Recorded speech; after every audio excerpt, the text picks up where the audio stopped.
Et tout au long de l'année parlementaire, divers projets de loi seront votés. Des débats sont également prévus. 3 groupes parlementaires répartis en 6 commissions vont animer les débats au cours de toutes les séances parlementaires, nous dit Kader Sogodogo. 4e rentrée de la première législature de la Chambre haute du Parlement, le Sénat. 6 commissions permanentes. Elles seront chargées d'examiner les projets et propositions de textes entrant dans leurs compétences ainsi que des pièces et documents s'y rapportant. Cela est bien stipulé dans l'article 52 du règlement. Il s'agira également de mettre en œuvre dans leur domaine de compétences le contrôle de l'action gouvernementale et l'évaluation des politiques publiques.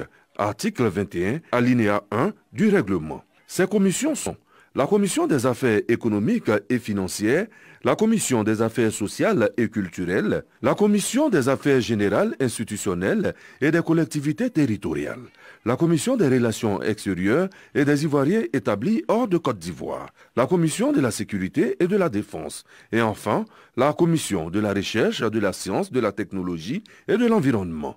À ce jour, le Sénat compte 97 sénateurs qui animent ces commissions. Ils constituent dans leur ensemble 3 groupes parlementaires, 78 pour le RHDP et 17 pour le PDCI. Pour le groupe parlementaire RHDP, il s'agit de maintenir l'élan de développement que le président de la République imprime à la Côte d'Ivoire. Il s'agit de participer en tant que parlementaire à la consolidation de la paix et de la cohésion nationale. Et c'est ce à quoi nous allons nous atteler. Nous avons la possibilité d'exprimer nos différences. Nous avons la possibilité de faire les observations que nous voulons faire. Donc nous considérons que la cohésion est totale. Et c'est en parfaite harmonie d'ailleurs avec le groupe parlementaire d'en face. 2 sénateurs neutres, Pierre-Michel Hipolago et Mariam Dao Gabala. Les débats sont francs et nous avons pour habitude de dire que les débats doivent être francs, mais les votes sont personnels. Donc une très bonne collaboration, parfois de vives discussions, mais toujours une très bonne entente, cordialité, et la Côte d'Ivoire est toujours devant. Nos droits sont respectés. Chaque fois que nous avons eu besoin de dire un mot, nous l'avons dit. Et chaque fois que le président du Sénat ou le président de séance demande si les groupes parlementaires ont quelque chose à dire, ils demandent aussi aux non-affiliés s'ils avaient quelque chose à dire. Donc c'est une collaboration parfaite et nos droits sont parfaitement respectés. Le président du Sénat, Jano Aoussou Kouadio, a donné son discours de rentrée. Les orientations sont connues. Pendant 9 mois, les sénateurs seront ainsi à pied d'œuvre pour contribuer à l'édification d'une Côte d'Ivoire forte, modèle et surtout prospère. Et nous restons à Yamoussoukro où nos reporters ont recueilli quelques réactions après la cérémonie d'ouverture de la session ordinaire 2022 du Sénat. Nous les écoutons. Je suis ici à ma qualité de président de la Chambre consultative, dont les avis, les suggestions sont attendus par les chambres parlementaires.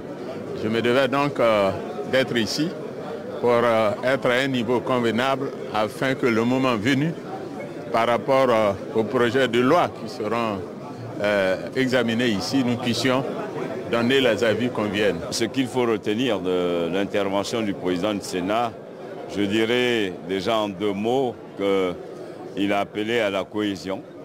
Il a demandé que tous les Ivoiriens puissent s'unir autour du président Alassane Ouattara devant les grands enjeux. Le discours était complet, il était entier.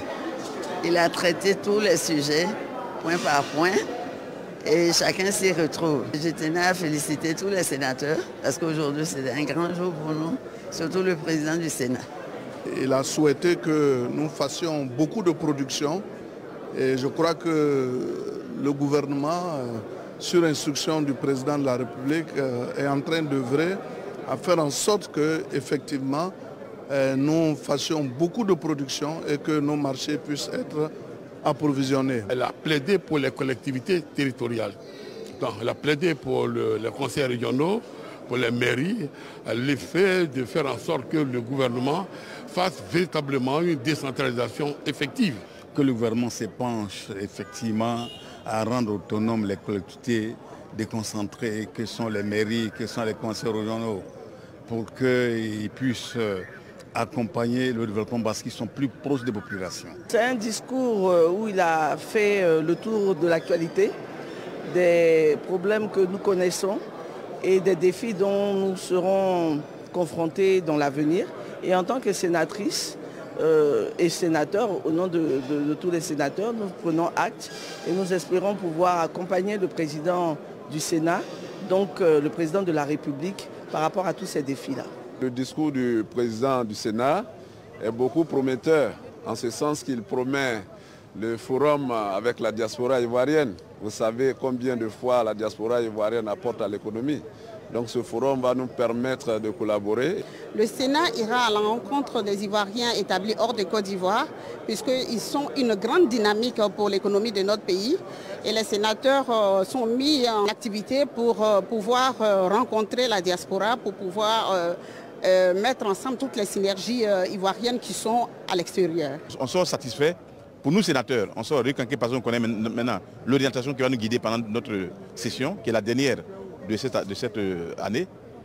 Et ensuite, on est heureux d'avoir eu le point, on pourrait qualifier ça, le point sur la vie de la nation. Monsieur le Président du Sénat a fait un discours magistral et il a dit que toutes les actions que mène le Président de la République à l'endroit des parlementaires sont des actions qui sont à louer et à saluer.